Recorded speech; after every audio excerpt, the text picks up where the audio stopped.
कौरव कृष्ण परमात्म्याने मारले नाही आरोप करू नका. कौरवाला पांडवांनी मारलं नाही आरोप करू नका. कौरवाला मारले त्याच्या सख्या मामानं. जरा महाभारत नीट वाचा. ज्यानं चांगला भागवताचा अभ्यास केलाय त्याचा ऐका, नाही तर तुम्ही वाचा.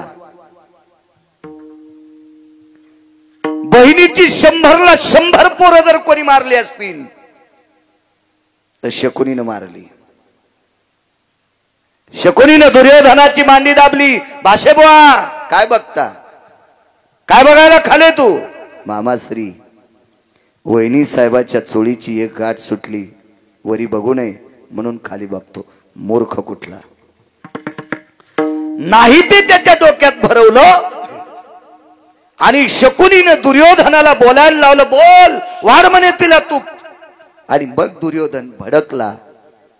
वहिनी साहेब तूप वाढा. बऱ्यापैकी चांगली माणसं हरामखोराच्या संगतीत गेल्यावर वाईट होत असतात. आमची इथे एका बैलाला दावे खायचा नाद होता. जर्मन चराट खात होत, ते कासरा खात होत. संध्याकाळी 12-12:30 वाजता त्याचा कासरा चावून तुकडा करायचं आणि शेजाऱ्याची मक्का खाऊन यायचं.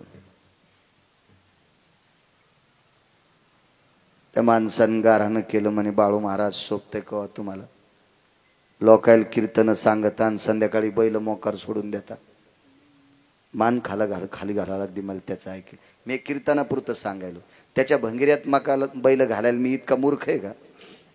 कशाला जाऊ त्याच्या मक्कीत, कशाला बैल जाऊ देईल मी? पण कीर्तनापुरतं सांगायलो. गड्याला सांगितलं. गड्यानं रूमनं काढन त्या बैलाला खूप मारलं. वळा आले त्याच्या पाठीवर, कातड गेलं त्याचं. दुसरा बैल हसू लागला. लय मका खातो का म्हणला दुसऱ्याची? आपल्या इथे कमी वैरण आहे का? कशाला जातो रे? बैल लय शहाणा. बैलानं दुसऱ्या दिवशी चेअरमन त्याचा कासरा खाल्ला आणि मग आपला खाल्ला आणि त्याला मका खाल नेलो. बरेच नालायक बैल चांगल्या बैलाला सोबती नेते. मी बैल म्हणायलो बैल. तुम्ही इतका अंगाव घेऊ नका. मी बैल म्हणतोय बैल. काही बैलायला काहीच वाईट नात नसतो, पण नालायक बैल त्याला सोबती करते. मला वाटते नालायक बैलाच्या चांगल्या बैलानं नादी लागून दुसऱ्याची मका नाही हाणली पाहिजे. मालक रट्टे हानीत असतो. मालक कोणता माहिती का? दक्षिणेचा. विठाला विठाला विठाला विठाला विठाला.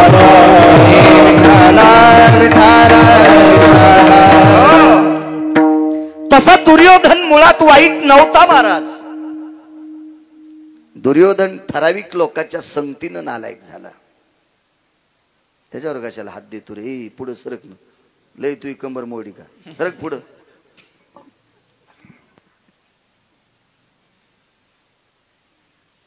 द्रौपदीचा नाईलाज झाला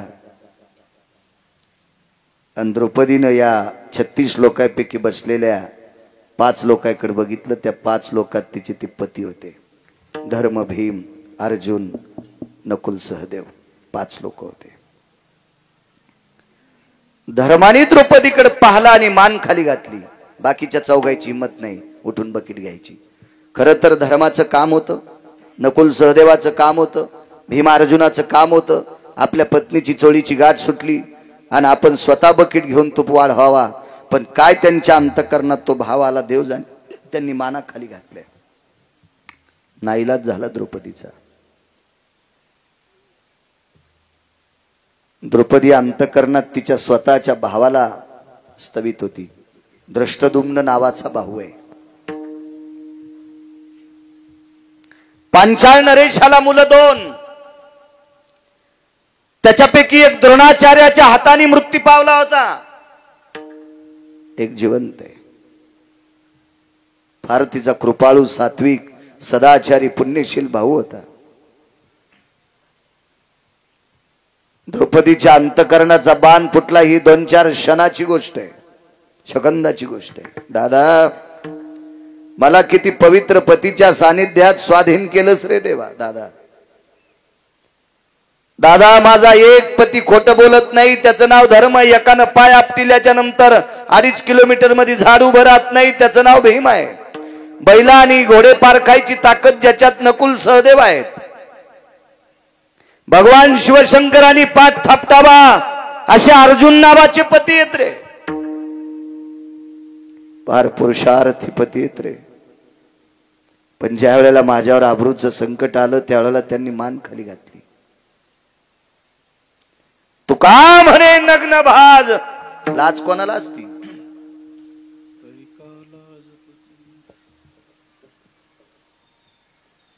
पत्नीचं शरीर उघडं झाल्याच्या नंतर नवऱ्याला स्वामीला लाज वाटावी, लाज वाटावी, लाज वाटावी.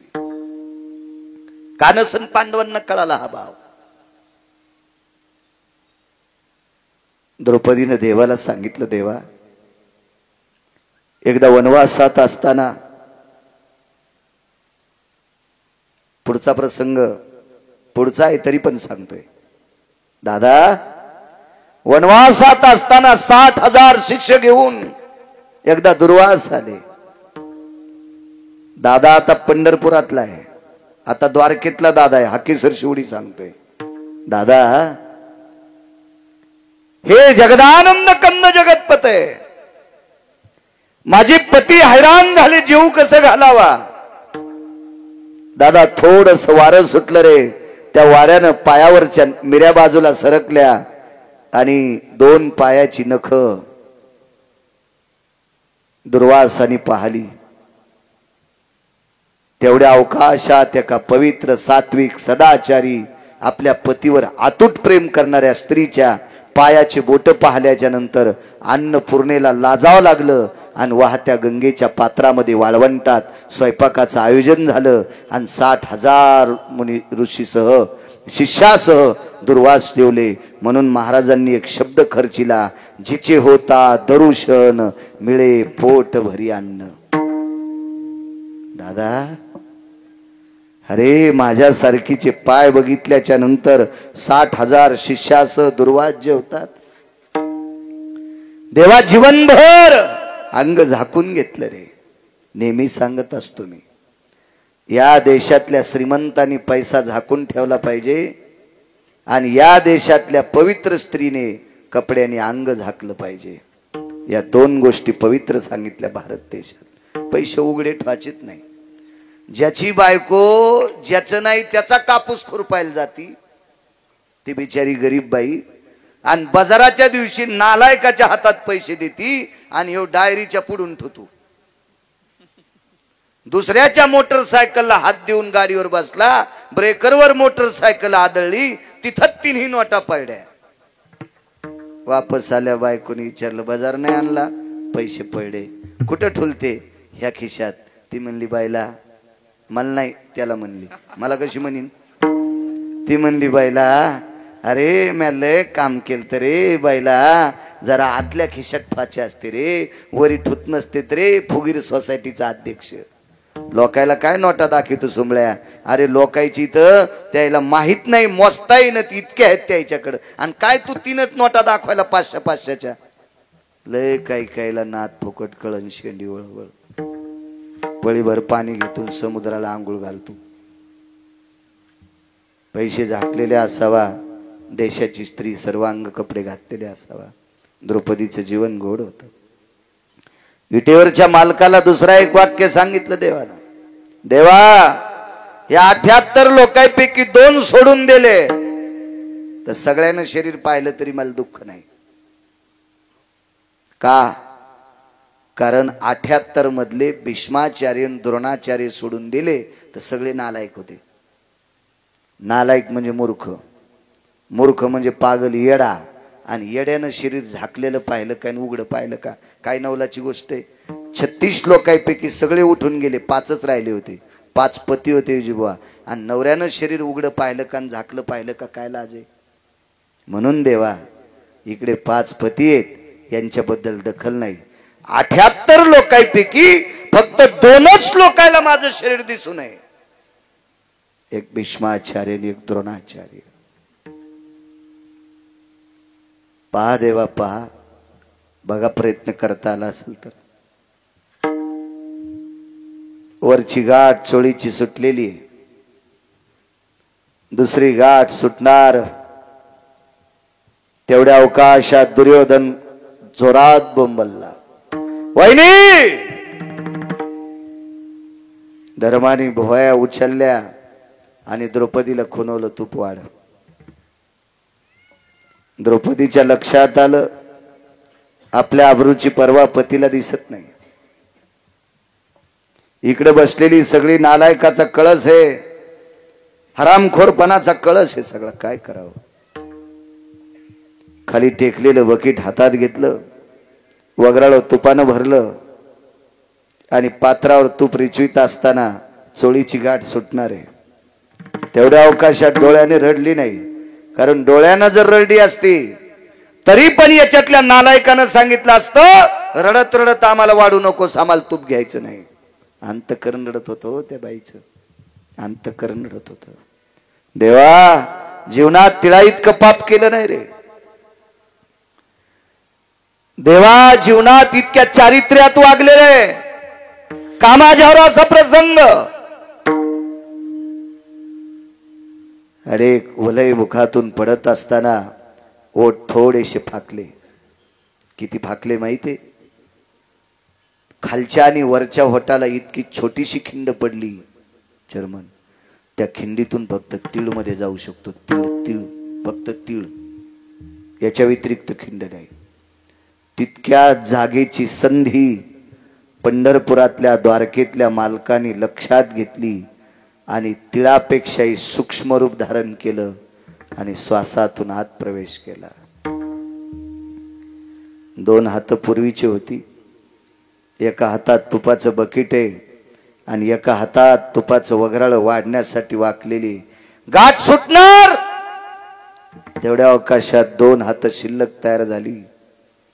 पूर्ववत हाताने पाप्याला तूप वाढलं आणि हृदयात प्रवेश केलेल्या जगाच्या मालकाने स्वतःची 2 हात तयार केली आणि त्या 2 हातांनी पवित्र द्रौपदीनं चोळीची गाठ मारली.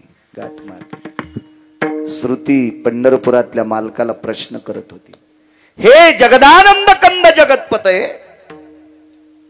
जिथे 5 पती असताना त्यांना आबरूची काळजी कळत नाही, या बाजूने बसलेला दुर्योधन धीर आहे आणि मोठ्या भावाची पत्नी ही आई समान असते.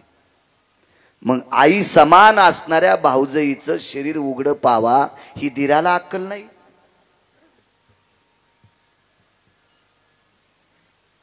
महाराज, भाच्याची पत्नी ही लेकी समान असते. भाची सून ही पोराच्या बायको जशी सून असती तशी भाच्याची पत्नी सुद्धा लेकी समान असते. लेकी समान असते. लेकी समान असते. पोटच्या लेकी इतकी अक्कल गहाण झालती का गांधार नरेशाची? कुठे गेली असेल अक्कल? जयद्रथ हा पांडवांचा चुलत मेहुणा आहे, सख्खा चुलत मेहुणा, दुर्योधनाचा सख्खा मेहुणा. आणि मेहुण्याच्या पत्नीचं शरीर उघड पाव, जयद्रथाची अक्कल कुठं मातीत गेली असेल का?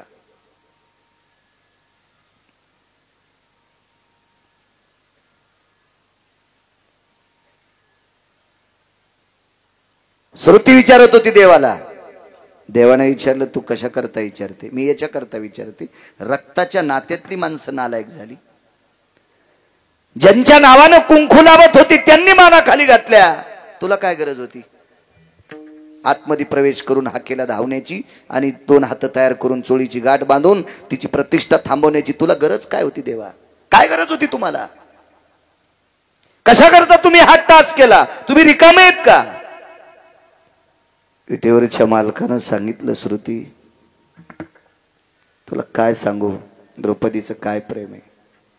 विराट राजाच्या घरी शेण काढत असताना अविरत माझं चिंतन, विराट राजाच्या घरी दळताना सुद्धा माझं चिंतन. एक पुरावा सापडला.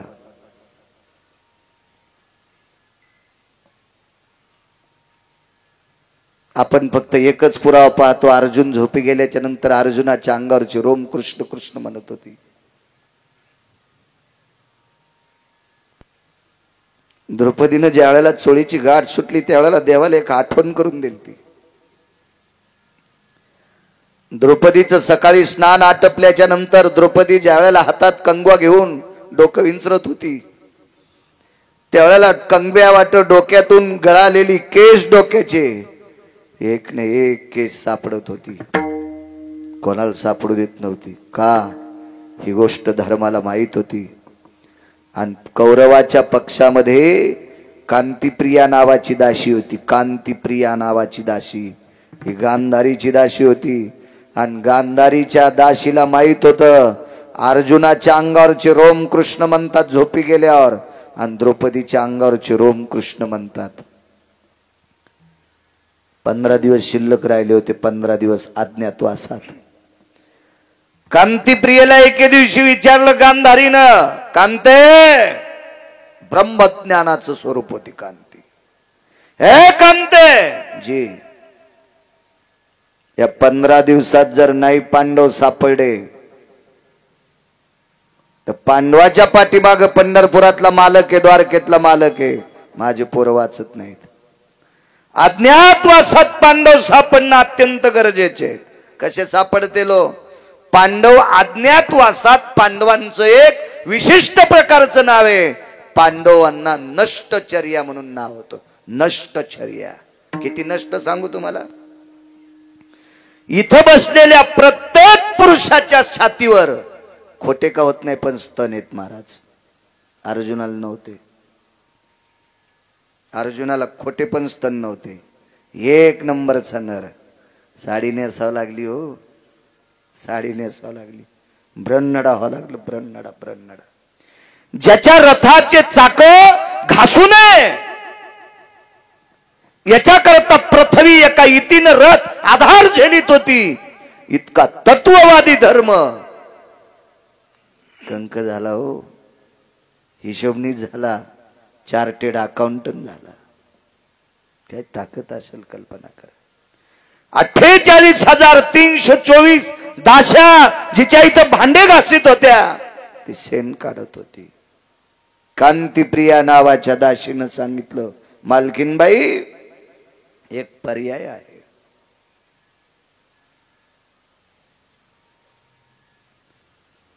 जी जी सात्विक राजे आहेत त्या सात्विक राजाच्या नगरीत पांडव असतील. काय करावं लागेल ग? सात्विक राजाच्या नगरीतला उकांडा तपासा आणि त्या उकांड्यावर सापडलेली डोक्याची रोम जर कृष्ण कृष्ण म्हणत असतील तर ते रोम द्रौपदीचे आहेत. आणि त्या गावात द्रौपदी पांडव आहेत हे 1000% खरं.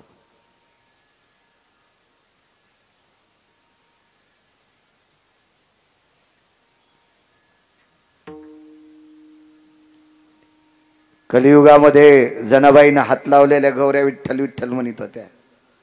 वैकुंठवासी माधव महाराज मगरांचा पुरावा आहे.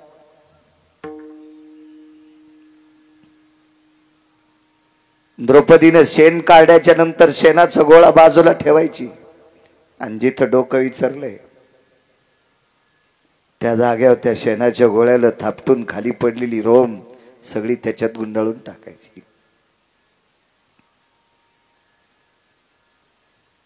तुळशीच्या बाजूला एक शेकोटी असायची. त्या शेकोटीत त्या शेणाची गोळी वाळलेली टाकून द्यायची. धुरातून कृष्ण कृष्ण नाव येत होतं. गोरातून धुरातून काय सापडेल. विटेवरच्या मालकाला सांगितलं, देवा वनवासात भजन केलं रे आम्ही, परी त्या देवासी आठवी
देवा वनवासात भजन केलं रे प्रभू, देवा वनवासात भजन केलंय. श्रुतीला भगवान सांगत होते, श्रुती जिचं शरीर नाममय झालं होतं, जिच्या शरीरातला एक न एक कण कृष्ण रूप झालेला होता, कृष्ण रूप झालेला होता. श्रुती जिच्या शरीराला सोडून खाली पडलेली डोक्याची रोम पुराणाची भाषा आहे, डोक्याची गळालेली रोम ही सुद्धा कृष्ण म्हणत होती ग श्रुती. इतक्या पावन आणि पवित्र द्रौपदीचं शरीर नालायक जर कौरवाच्या लोकांनी पाहिलं तर समर्थाचे बाळ पांघरे वाकळ. जर त्यानं गोदड पांघरून फिरत असेल, कोणाची लाज जात असती? त्याच्या बापाची. मी जगाचा बाप आहे श्रुती, माझ्या सत्तेशिवाय झाडाचं पान हलत नाही, ही सत्ता माझ्या ताब्यात आहे. सख्या बहिणीपेक्षा माझ्यावर अतूट प्रेम करणारी द्रौपदी. सामान्य प्रेम असेल का द्रौपदीचं? कपाळावर कुंकू असल्यावर पदराकून नाटी फाडीत नसते, आणि पदराकून नाटी फाडायची दशी एक प्रसंग असतो, तो माझ्या महाराष्ट्रातल्या भारतातल्या स्त्रीला येऊ नये. मालक गेल्याच्या नंतर 13व्या दिवशी भाऊ नाटी आणीत असतो, नियमानं त्याची दशी फाडावं लागती, तसं नेसता येत नाही. ज्या वेळेला भगवंताचं बोट कापल्याचं निमित्त केलं, द्रौपदी सुभद्रेनं एकही बांधली नाही. द्रौपदीनं पाहिल्याबरोबर हातात बोट दाबलं, मधातून चिंधी आणते, लक्षात घेतलं. बोट सोडण्याच्या नंतर महालात जाऊन महालातून वापस येईपर्यंत हाताचं रक्त किती जाईल त्याच्यापेक्षा डाव्या हाताने तसाच बोट दाबलं, उजव्या हाताने पदर बगलात दाबला आणि कोपरा फाडणार उद्धवासारख्याने आवाज दिला, ताई. काय उद्धव दादा? ताई. कपाळावर कुंकू असल्याच्या नंतर पदराकून नाटी फाडत नसते. द्रौपदीनं बोट हातात दाबलेले, पदराचा दुमाला बगलात दाबलेला आहे आणि उजव्या हातानं कोपरा फाडत होती. तेवढ्या अवकाशात उद्धव ओरसला आणि सांगितलं, ताई, पदराकडनं नाटी कपाळावर कुंकू असल्याच्या नंतर पातळ फाडत नसते. उद्धवाकडनं पाहता खाली पाहिला आणि तोंडातून आवाज पडला, उद्धव दादा, कपाळावर कुंकू असल्याच्या नंतर पदराकून नाटी फाडीत नसते याचं मला ज्ञान आहे, पण नाटी त्याच्यासाठी फाडायले, या कपाळावर कुंकू किती दिवस ठेवायचंय हे त्याच्या हातात आहे. या कपाळावर कुंकू किती दिवस ठेवायचंय आणि कोण्या दिवशी कपाळ पांढरं करायचंय हे ज्याच्या हातात आहे त्याला जगाचा बाप म्हणते रे उद्धव दादा, त्याच्यासाठी चिंधी फाडते. हे 2-3 प्रसंग ज्या वेळेला श्रुतीला सांगितले त्यावेळेला श्रुती धाय मोकलून रडत होती. आणि मग भगवंतानं सांगितलं, श्रुती, याच्या करता मी अशा निष्ठावंत भक्तांच्या हाकेला धावतो, म्हणून मालक पहिल्या कडव्यात म्हणतो, आखे सरसी ओडी, हाके सरसी ओडी, हाके सरसी ओडी, हाके सरसी ओडी, हाके सरसी ओडी, हाके सरसी ओडी, हाके सरसी ओडी, हाके सरसी ओडी, हाके सरसी ओडी, हाके सरसी ओडी, हाके सरसी ओडी.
का द्रौपदीचा अधिकार गोड होता.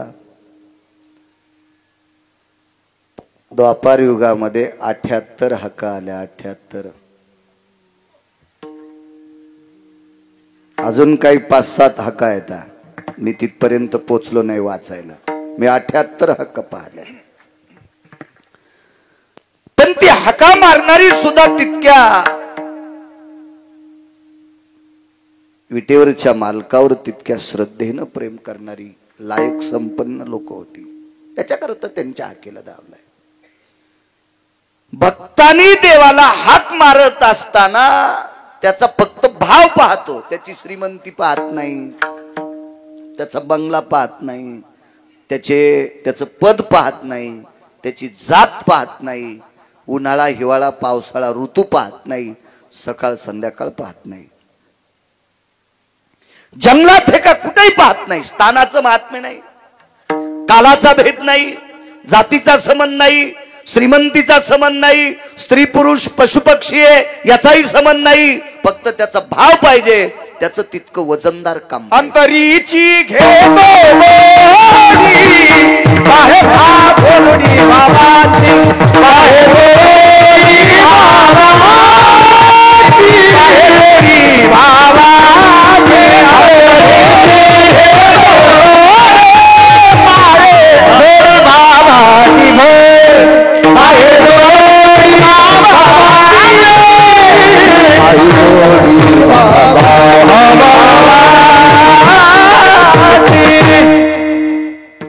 फक्त प्रेम पाहिजे, भाव पाहिजे, भाव पाहिजे.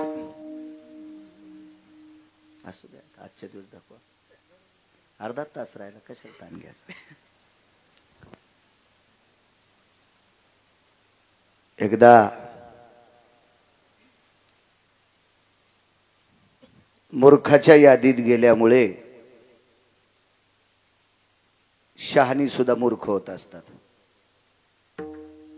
मगाशी नाव घेतलं अश्वत्थाम्याचं. अश्वत्थामा इतका मूर्ख झाला, इतका मूर्ख झाला वैचारिक पातळीने. त्याचा मूर्खपणा टोकाला गेला आणि अश्वत्थाम्याने पाची लेकर द्रौपदीची झोपीत कापली. किती मोठं पाप असेल. निष्पाप लेकर चर्मन, निष्पाप लेकर झोपीत कापली. आणि या पांडवांच्या कुळातला एक मानवी शुभ होता कुलदीपक. मानवी शुभ, माणसातला शुभ. त्याचं नाव आपला अभिमन्यू. द्रोणाचार्यांच्या चक्रव्यूहाच्या प्रसंगात, युद्ध प्रसंगात तो मृत्यू पावला. एकांतात द्रौपदीनं मीटिंग घेतली. काय ताकद हो लोकांची. काय अधिकारी मावल्या होत्या भारतात, काय प्रभावशाली मावल्यात. विटेवरच्या मालकाला जवळ बसवलं, जॉब विचारला, हे जगदानंद कंदपते कशा करता युद्ध केलंस रे? याच्या करता. देवा, माझ्या पतीला युद्ध करायला तू लावलंस, याच्या करता माझी 5 पोरं मेली. देवा, माझ्या पतीला युद्ध करायला लावलंस, याच्यापेक्षा एक शुभ मेलाय. अभिमन्यू गेला रे दादा. काय गरज होती युद्ध करायची? अरे, कौरव सुईच्या आणीवर बसेल इतकी माती देणार नाहीत, हे आम्हाला ठाम माहीत झालतं. आम्ही लोकांची भांडी घासून खाल्लं असतं रे. तुझं नाव घेऊन मधुकरी मागून खाल्ली असती रे. कशाला दे तू राज्य? आता कौरव मारशिले आम्हाला माहित आहे, पांडवाला गादी देशिले माहित आहे. पण पांडव गादीवर बसल्याच्या नंतर पांडवाच्या पश्चात ही गादी कोणाच्या हवली करायची रे? हाकेसर शिवडी उदाहरण क्रमांक 2 सांगतोय. पुढचा प्रसंग आहे. कोणाला द्यायची गादी? विटेवरच्या मालकानं सांगितलं, ताई युद्ध तुम्हा दोघांसाठी केलंय. कोण दोघं? एक तू, दुसरे भीम. देवा, माझा आणि युद्धाचा काय संबंध? ऐक ताई, ज्या दिवशी दुर्योधनाने दुःशासनाला पाठवून तुझे केस धरून ओढीत आणलं होतं आणि त्यानं मांडीवर बसवलं, त्या दिवशी तू पण केलतास. या मांडीचं रक्त ज्या दिवशी डोक्याला लावीन त्या दिवशी ये निघाली. ताई, युद्ध जर केलं नसतं तर दुर्योधनाची मांडी फुटत नव्हती, आणि दुर्योधनाची मांडी फुटली नसती तर तू जोपर्यंत जिवंत आहेस तोपर्यंत तुझे केस मोकळे राहिले असते.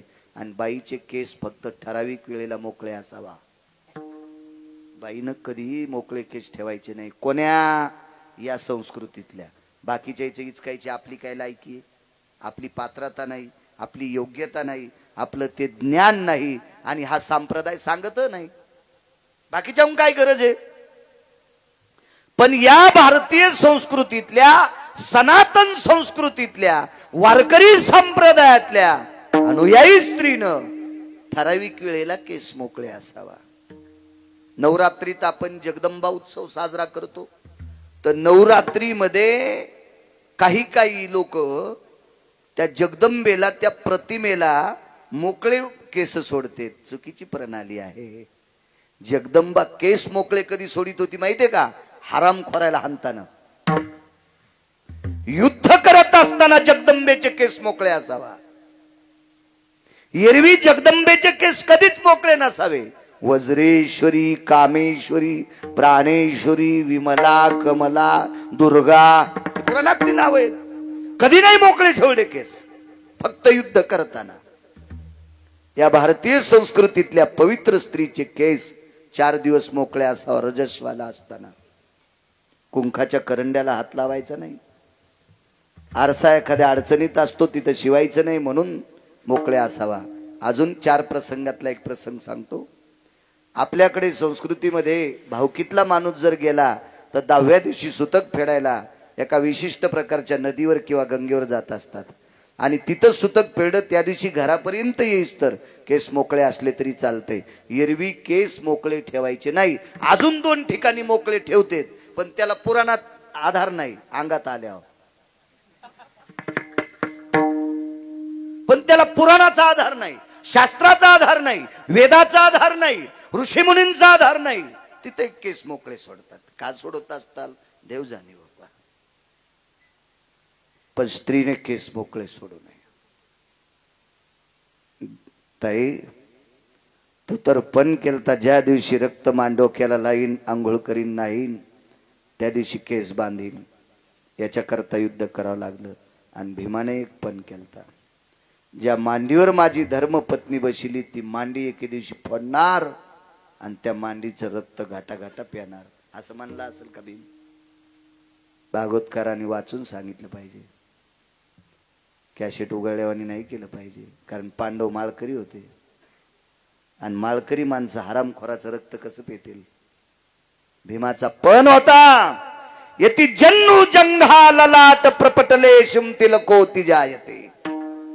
ज्या मांडीवर एक पवित्र स्त्री नालायकानं पापात्मक वासनेनं बसवली, ही मांडी एके दिवशी फोडणार आणि त्या मांडीतून निघालेल्या रक्ताचा तिलक लावणार, समुद्र स्नान करणार, आणि तिथून पुढे गंध लावायला सुरुवात.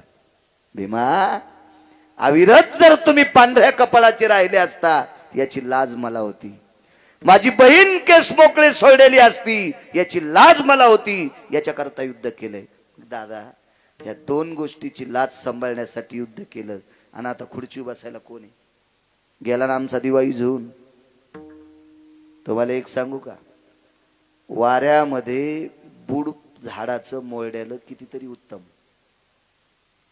पण वाऱ्यामध्ये झाडाच्या सगळ्यात जर फांद्या उडून गेल्या आणि चर्मन बुड जर शिल्लक राहिलं तर बुडाला दुःख असते. बुड या शब्दाचा अर्थ बाप, आणि फांद्या या शब्दाचा अर्थ लेकर. लेकर गेल्यावर बापाला आनंद असतो का? बुडाला किडा लागला सगळे जातील, पण फांद्याला किडा लागल्यावर, फांद्या गेल्यावर बुड निसतं राहिल्यावर काय कामाचं? देवा, काय करायची रे आम्हाला गादी? ताई, काळजी करू नकोस.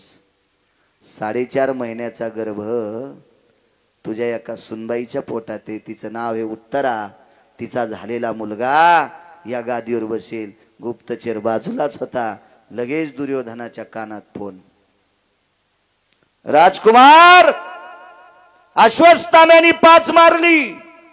अश्वत्थामा किती नालायक मी म्हणत नाही, देहूतले मालक म्हणतात तुका मने अंगी राखिली दुर्गंधी, तुका म्हणे अंगी राखिली दुर्गंधी, तुला मने अंगी राखिली दुर्गंधी, तुका म्हणे अंगी राखिली दुर्गंधी, अश्वत्थामावधी पांडव पुत्र, अश्वत्थामावधी पांडव पुत्र, अश्वत्थामावधी पांडव पुत्र, तुका म्हणे अंगी राखिली दुर्गंधी, अश्वत्थामावधी पांडव पुत्र, अश्वत्थामावधी पांडव पुत्र, तुका म्हणे अंगी राखिली दुर्गंधी, अश्वत्थामावधी पांडव पुत्र, अश्वत्थामावधी पांडव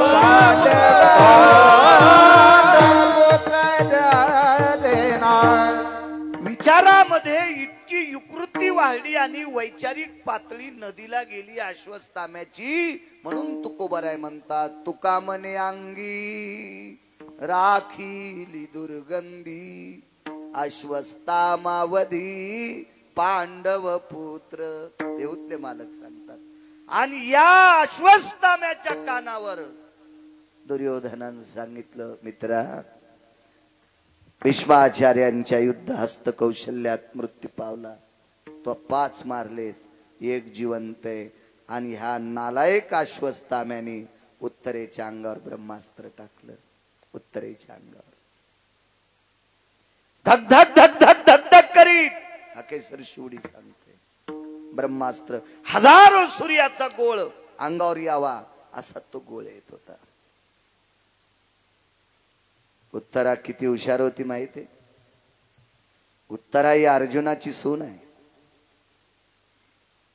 महाभारतातल्या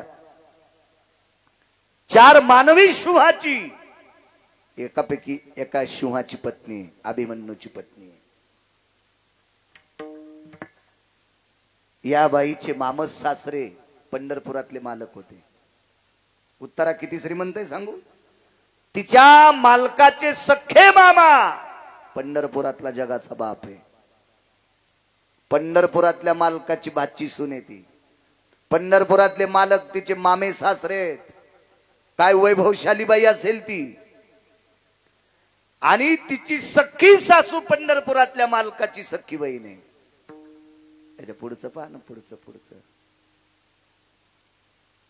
उत्तराई सकाळचा नित्यनेम आटपल्याच्या नंतर सासूचं जेवढं काम असेल तेवढं काम करायची सुभद्रेचं. आणि काम आटपल्या विचारायचे, आत्याबाई काही काम? तिने सांगायचं आता 2-4 घंटे काहीच काम नाही. तितक्या टायमात द्रौपदीकडे जात होती. द्रौपदी ही सावत्र सासू. पण उत्तरा ही जास्तीत जास्त संपर्कात द्रौपदीच्या होती. आणि द्रौपदीच्या सानिध्यात जितक्या वेळ उत्तरा आली तितक्या वेळ द्रौपदीनं काम नाही करून घेतलं, तिला भजन शिकिलं, तिला परमार्थ शिकिला, तिला विटेवरच्या मालकाचं वैभव सांगायची, त्याचे पाडे सांगायची. एक दिवस असा आला, द्रौपदीनं सांगितलं, उत्तरा एक बोलू का तुला? तुला जेवढं मला सांगता येते तेवढं सांगितलं ग, पण एक शेवटचं सांगते. आणीबाणीच्या प्रसंगी, हल्लीचा शब्द वापरायलो आत्ताचा, आणीबाणीच्या प्रसंगी मागचा शब्द सांगतो, संकटाच्या प्रसंगी जर तुला आठवण करायची असेल तर फक्त पंढरपुरातल्याची कर.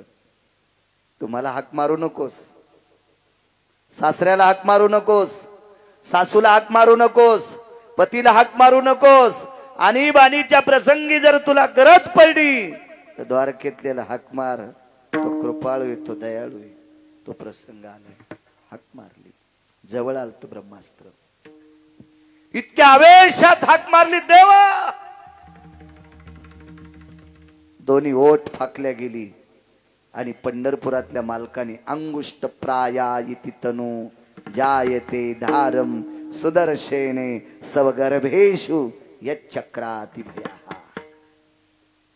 अंगठ्यासारखं रूप धरलं आणि श्वासातून प्रवेश केला.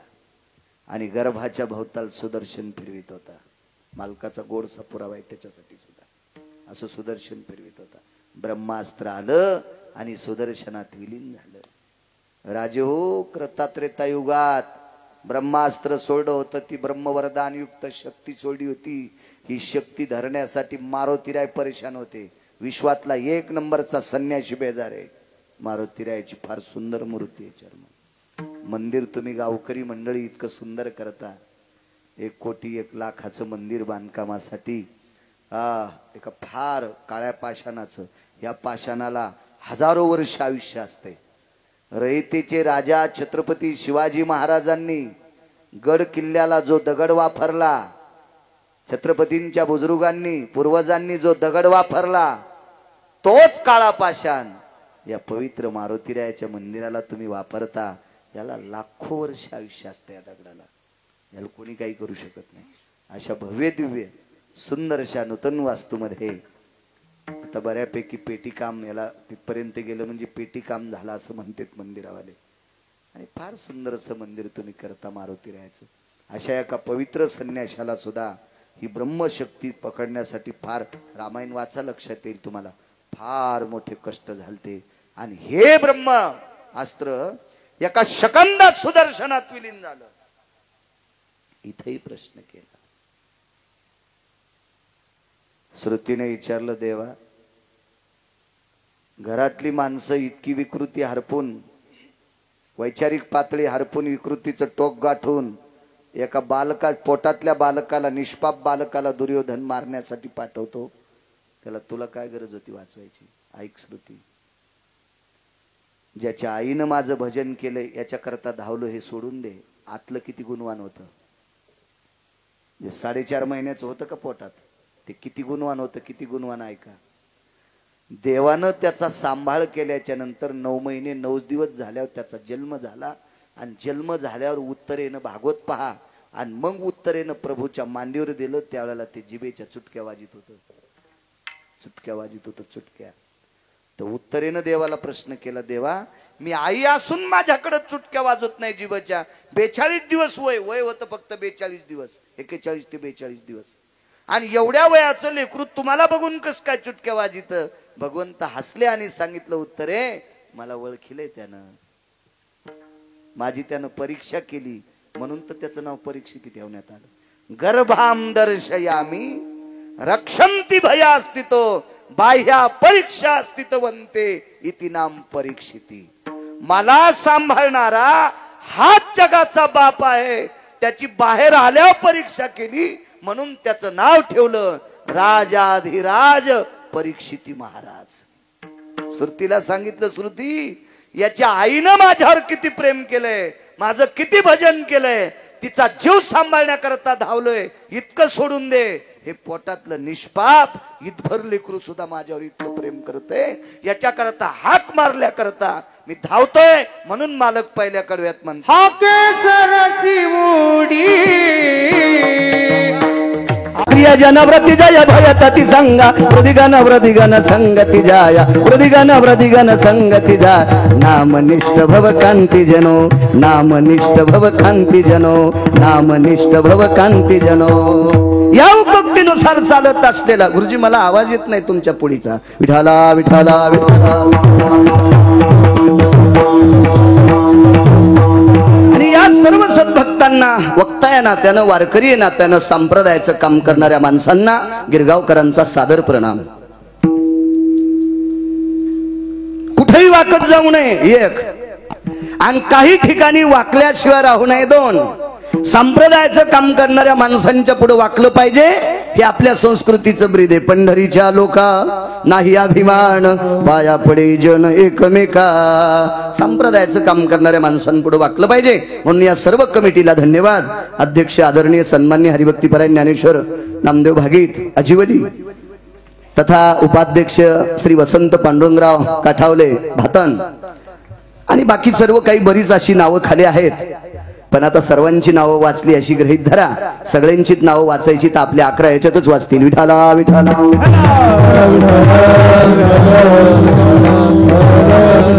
मंडळ छान आहे. दरवर्षी अध्यक्ष उपाध्यक्ष बदलतात गुरुजी. आनंदाचं प्रत्येकाला प्राधान्य मिळावं एक. आणि दुसरी महत्वाची बाग आनंद वाटला की इथं एकही पॅन्टीवर भजण्या नाही. विठाला विठाला विठाला चांगली गोष्ट आहे. अशा अंमलात आणायला पाहिजे परंपरा. काय झालं माहितीये का, हल्ली पांचट लोकांनी परंपरा मोडल्या. विठाला विठाला माझ्या ज्ञानोबाराय तुकोबाराचा जयघोष करत असताना कन्या आंबाड्या घुगऱ्या पायी पायी जाऊन 4-4, 5-5 किलोमीटरवर पायी पायी कीर्तन केले बुजुर्ग लोकांनी. त्यांना वेळेला भाकरी भेटल्या नसतील, कन्या आंबाड्या खाल्ल्या असतील, घुगऱ्या खाल्ल्या असतील, जे काही मिळालं शिळपाथ खाल्लं असेल, पण त्यांनी वारकरी संप्रदायाचे नियम टिकवले. काल परवा टपराच्या गाडीत बसणाऱ्या पांचटाईनं मोडले. विठाला विठाला नियम पाळला पाहिजे. नियम असला पाहिजे. बाई मालकाला किती मानती, बाई कुंकू किती लावती, त्यापेक्षा मालकाला किती मानिती हा महत्वाचा भाग आहे बरं का. तिनं कुंकू बारीकसं लावलं तरी चालेल, तिनं कुंकू बारीकसं लावलं तरी चालेल, पण आपल्या पतीला तिनं पांडुरंगच म्हणावा. ती बाई ज्या भागात ते त्या भागात जास्त पाऊस पडतो. आणि मालकाला न मानता कीर्तनकाराच्या जास्त पुढे बसती. ती ज्या गावात आहे त्या गावात पाऊस पडत नाही. विठाला विठाला तसा आपण संप्रदायाचं काम करत असताना संप्रदाय किती गोड पद्धतीने जोपासतो हा महत्वाचा भाग आहे. म्हणून या सर्व तुमच्या कमिटीला पुनश्च धन्यवाद देतोय. या श्री संत ज्ञानेश्वर माऊली सेवा मंडळ आजिवली पनवेल परिसर या सप्ताहामध्ये मला येण्याचा योग आदरणीय सन्माननीय हरिभक्तीपरायण आमचे शांतीब्रह्म ज्ञानेश्वरीचे फार मोठे गाढे उपासक आणि मृदंग क्षेत्रातलं अत्यंत गोड गोड गोड तेजस्वी भव कंचना हिरिया मृदुम भव जातायाम तृणाम वेरांकुरं सकल स्थिते तद्वज्ञायान परिपूर्णेन असा तेजस्वी गोड गोड गोड गोड संप्रदायातलं मृदंग क्षेत्रातलं टोकाचं रत्न आदरणीय कोष्टी गुरुजींनी मला या ठिकाणी येण्यास भाग पाडलं. आणि गुरुजींमुळं मला तुमच्यासारखी सुज्ञ माणसं आज गोडशी बघायला भेटतात. हे गिरगावकरांचं भाग्य. 2464 गाव आजचं महाराष्ट्रातलं आजिवली नावाचं 2464 गाव आजचं महाराष्ट्रातलं माझं पूर्ण होतंय. विठाला विठाला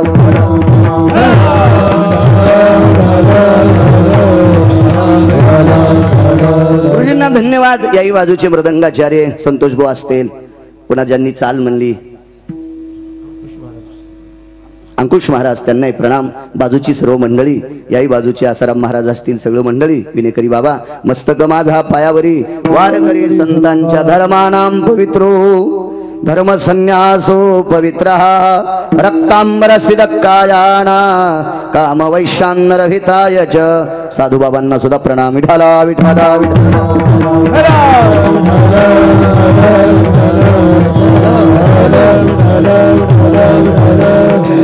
आणि गुरुजी इथे मला सुखरूप ज्यांनी कसल्याही प्रकारचं रेल्वेत म्हणजे त्या लोकल गाडीला लटकायचं काम नाही पडलं, त्याच्यात धोतर सुटते माणसाचं. आणि मी पॅन्ट घालीत नाही. मी 97ला 3ऱ्या महिन्यात पॅन्ट फेकून दिली पांढरी. त्याच्यानंतर पुन्हा पॅन्टीकडे गेलोच नाही. आमच्या बायकोला बऱ्याच वेळेस राग आला. ती म्हणली घरी आल्यावर नेसत जा पॅन्ट. पण मी तिला पॅन्ट म्हणल्यावर मी कोयत आणलं ऊसाचं एक. तिला कापायला नाही आणलं, तिला एक मला एक आणलं. म्हणलं आपण ऊस तोडायला जाऊ. ती म्हणली बाई ऊस तोडायला कसं काय. म्हणलं मग पॅन्ट घातल्यावर आपल्याला कीर्तनाला बोलणार नाही. विठाला विठाला फार गर्दी असते त्या लोकल मध्ये. मला त्याचा सुद्धा आज योग येऊ दिला नाही, कसल्याच प्रकारचा त्रास होऊ दिला नाही. जे परमार्थ प्रेमी आमचे गायकवाड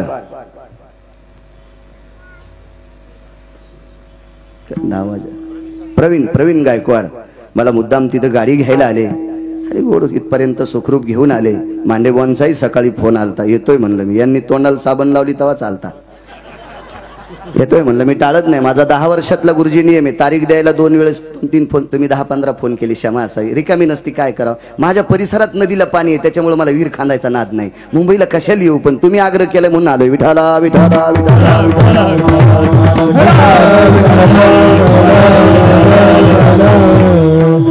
इथं येऊन तुमच्या डोक्यावर पाय देणं ही चुकीची गोष्ट आहे बरं का.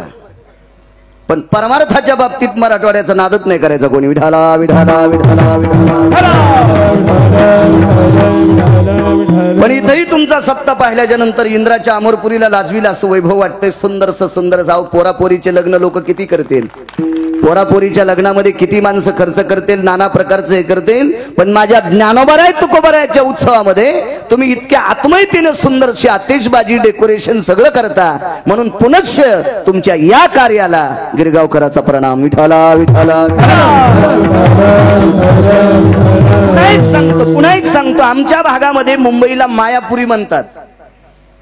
या मुंबईला झोपच नाही, सतत माणसं कार्यरत आहेत, सतत बिजी माणसं आहेत, आणि एवढ्या कार्यरत असणाऱ्या नगरीतल्या लोकांनी संप्रदाय झोकून घेतले, म्हणून याही गोष्टीबद्दल तुम्हाला प्रणाम. विठाला विठाला. चला भक्त सर्वाभूती दया साधू म्हणावे आईशिया. मग कोणाला म्हणायचं साधू? दया तिचे नाव, भूताचे पालन. दया म्हणायचं कशाला? जीवसृष्टीवर जो प्रेम करतो त्याला दया म्हणतात. दया दया माणसावरच दया करावा अशी नवलाची गोष्ट नाही. सार्वजनिक ठिकाण आहे, शाळा असेल, मंदिर असेल, ग्राउंड असेल, त्याच्यामध्ये एखादा जर सुंदरसं झाड असेल, त्याची विस्तीर्ण छाया पडली असेल, एखादा नालायक जर त्याला तोडीत असेल तर त्याला विनंती करावं, बाबा रे नकोच तोडू रे, थकल्या भागलेला विश्रांती घेण्यासाठी या झाडाखाली बसेल रे. ज्याला घाम आलाय तो या झाडाखाली स्वतःचा घाम पुसत इथपर्यंत बसेल रे, म्हणून हे झाड सोडू नको. त्याच्यावर सुद्धा दया. सर्व शब्द असा वापरला, सर्वाभूती दया. याच्यात गुरुजी जात नाही, याच्यात पंथ नाही, याच्यात वर्ण नाही, याच्यात गरीब श्रीमंत नाही, याच्यात भिकारी नाही, कोणीच नाही. सर्व हा शब्द असा आला, संख्याम नैव विस्तीरा पराक्तासे बहिर्व्याप्तीर जायते कृतुम नैवाम धर्मदंडे शिक्रिया. दया करत असताना जातीचा संबंध नाही. जगाच्या पाठीवर असा एक संप्रदाय, वारकरी संप्रदाय, त्या संप्रदायामध्ये फक्त क्रियेला किंमत आहे, जातीला नाही. विठाला विठाला विठाला.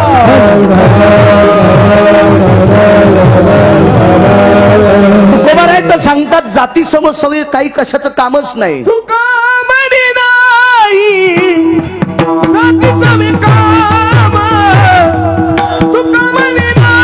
आवाज द्या, आवाज.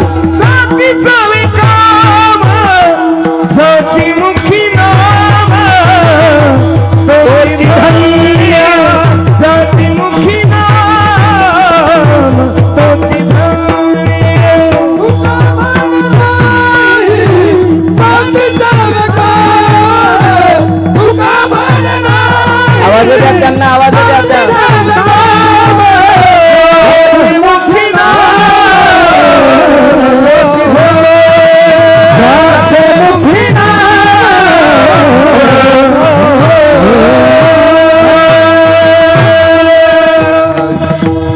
सुकामने नाही जाती सवे काम, ज्याचे मुखी नाम तोची धन्य. दया करत असताना जात मदात आणायची नाही. याता याती धर्म नाही विष्णुदासा, निर्णय तो ऐसा वेदशास्त्री. वैष्णवाचा अंभार धन्य त्याची माता. तो कोण्या कुलात जन्माला आलाय ते सांगायचं नाही. वारकरी असेल ना, ते कोणतंही कुल असू द्या, तो पवित्र आहे. त्याच्या आई वडिलाला धन्यता दिली. संप्रदाय जर वाकत असेल, जनाबाईचा एक सिद्धांत आहे रे, पंढरी वारकरी, पंढरी वारकरी, पंढरी वारकरी, पंढरी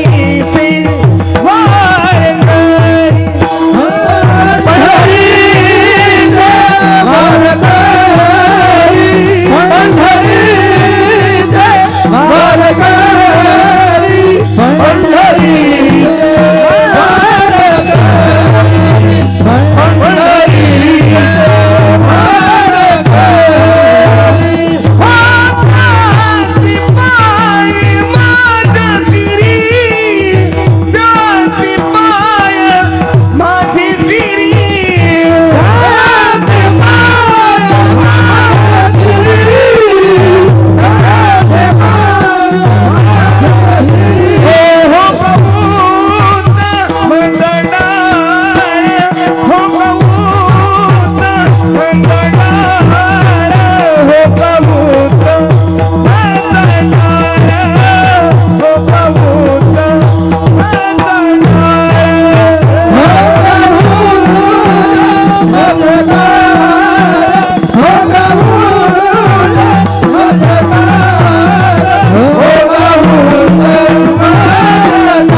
उत्तम चांडाळ, आवाज द्या हो का उत्तम चांडाळ, त्याचे पायी माझे कपाळ. जातीचा संबंध नाही, तो उत्तम कुळातला आहे का चांडाळ कुळातला आहे, पण वैष्णव आहे का मग त्याच्या पायावर माझं डोकं. जनाबाईचा सिद्धांत आहे, दुसऱ्याच्या गोठ्यातलं शेण चोरणाऱ्या बाईचा नाही. जिच्या ताटात जगाचा बाप जेवत होता, जगाचा बाप. आम्ही गणगुळ्या उघडू उघडू बेजारीत अजून स्वप्नात नाही गुरुजी. जिच्या ताटात विश्वाचं मालक उष्ट खात होता त्या बाईचा सिद्धांत आहे, पंढरीचे वारे करी त्यांचे पाय माझे शिरी. म्हणून जातीचा काही संबंध नाही, कोणावरही दया करायची, भेटेल त्याच्यावर दया करणं हे संतांचं काम आहे आणि त्याला संत म्हणायचं. शांतीब्रह्म एकनाथ महाराज एकदा कावड घेऊन जातात. ज्यांचा अभंग आहे त्यांच्याकडे किती दया होती पाहू. 268 लोक त्यांच्या बाजूला होती. ते कावड घेऊन जात असताना उदाहरणार्थ दिंडी समजायची आणि नाथांच्या खांद्यावर कावड असायची. एक आडवं लाकूड असायचं, त्याला 2 अशा कलशे बांधलेले असायचे आणि एका पवित्र गंगेची कावड भगवंताला समर्पित करण्यासाठी, स्नान घालण्यासाठी शांतीब्रह्म एकनाथ महाराज जातात. दिवस अत्यंत कडाक्याचे उन्हाळ्याचे आहेत, चैत्राचा कडकडतं ऊन आहे आणि शांतीब्रह्म एकनाथ महाराजांची साधना म्हणजे तुमच्या आमच्यासारखी साधना थोडीची. नाथ ज्या दिंडीत होते त्या दिंडीत बुटच नव्हता पायात कोणाच्या. आपण स्वयंपाक घरात पण चपला काढीनत, इचून निघालेत का? इथून सुरुवात आहे आपली, इथून सुरुवात.